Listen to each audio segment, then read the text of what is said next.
नमस्कार दोस्तों, आज मैं आपको बताने जा रहा हूँ कि सीआरपीएफ हेड कांस्टेबल मिनिस्ट्रियल की मेरिट लिस्ट जो फाइनल मेरिट लिस्ट होती है वो कैसे बनाई जाती है और एक्सपेक्टेड कट ऑफ इस साल की क्या जा सकती है। ओके, तो उससे सबसे पहले मैं जो भी कैंडिडेट सेलेक्टेड हैं मेडिकल में और टाइपिंग में जो क्वालिफाई हो चुके हैं उनको मेरी तरफ से बहुत बहुत बधाई। और मैं यही कहूँगा कि आगे अच्छे से तैयारी करिए, कॉन्फिडेंट होके करिए, जो भी करिए आपका सिलेक्शन ज़रूर हो जाएगा।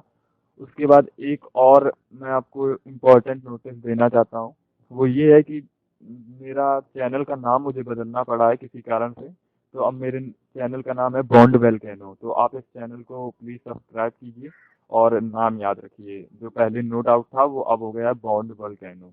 ओके, तो चलिए स्टार्ट करते हैं।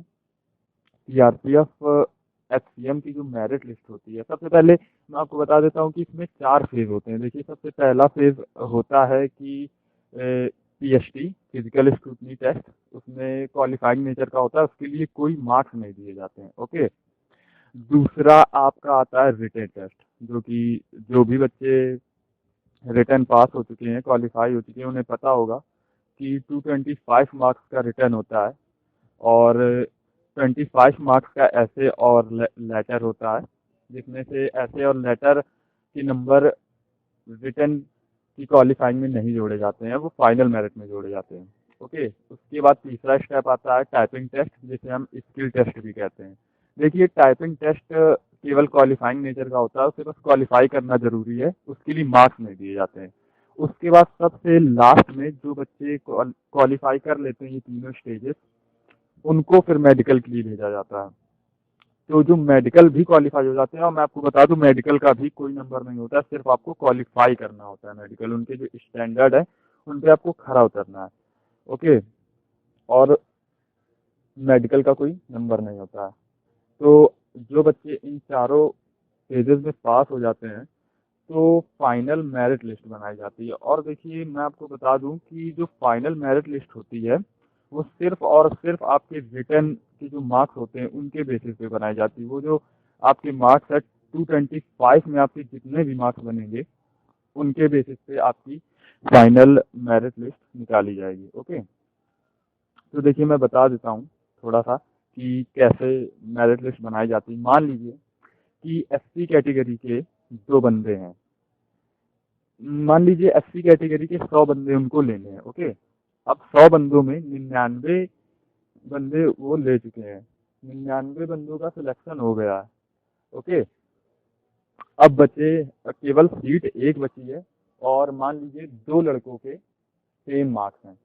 मान के चलिए कि एससी कैटेगरी की कट ऑफ जाती है 135 मार्क्स, और 2 लड़के हैं जिनके दोनों के सेम नंबर है 135। तो ऐसे में किसको लिया जाएगा? देखिए, ऐसे में वो लोग सबसे पहले एज देखेंगे दोनों लड़कों की।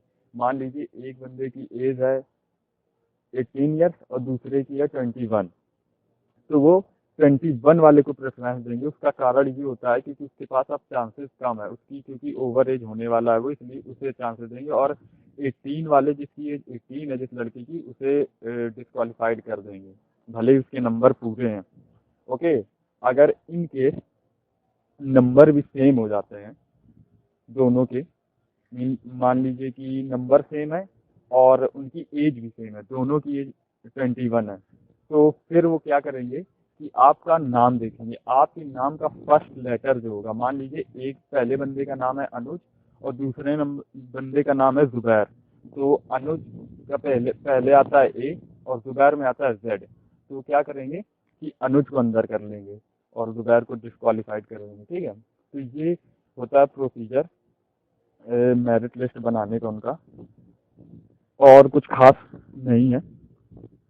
देखिए, अब मैं बता देता हूँ कि इस साल की एक्सपेक्टेड जो कट ऑफ है वो कितनी जाएगी। मैंने एक पहले वीडियो बनाया था how to qualify CRPF typing test, उसमें मैंने ये चीज़ बताया है। आप चाहे तो डिस्क्रिप्शन से लिंक में क्लिक करिए और वहाँ से आपको वो वीडियो देख लीजिए, तो उसमें आपको पता चल जाएगा। लेकिन मैं इस वीडियो में भी आपको एक बार बता देता हूँ। देखिए, पिछले साल की जो कट ऑफ थी वो काफ़ी हाई थी।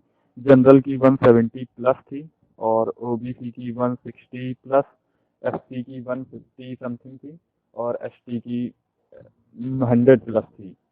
देखिए इस साल के जो पेपर आया है थोड़ा कंपैरेटिवली थोड़ा टफ पेपर आया है, विशेषज्ञों का भी यही कहना है। तो वैसे देखा जाए तो इस साल की मेरिट लिस्ट जो है, जो कट ऑफ है, वो पिछले साल से डेफिनेटली कम ही जाएगी।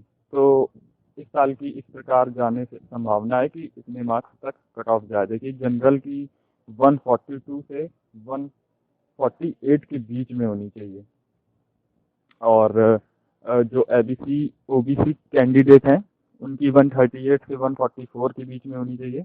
एससी की 135 से 140 के बीच में, और जो एसटी हैं उनकी 128 से 133 के बीच में जानी चाहिए। तो जिनके इतने नंबर हैं, वैसे अगर आप पर्सनली मुझसे पूछें तो मुझे तो लगता है और भी कम जानी चाहिए जिस लेवल का पेपर आया था। लेकिन फिर भी जो एक्सपर्ट मान रहे हैं तो उसी को आप लेके चलिए जो मैंने अभी बताया। और लास्ट में मैं यही कहूँगा कि थैंक यू, जिसने भी ये वीडियो देखा है उन सभी को थैंक यू। और प्लीज़ मेरा चैनल सब्सक्राइब कीजिए। हम कोशिश करेंगे कि आगे भी आपको हर तरह की सटीक जानकारी देते रहें। ओके, तो प्लीज़ सब्सक्राइब। Thank you.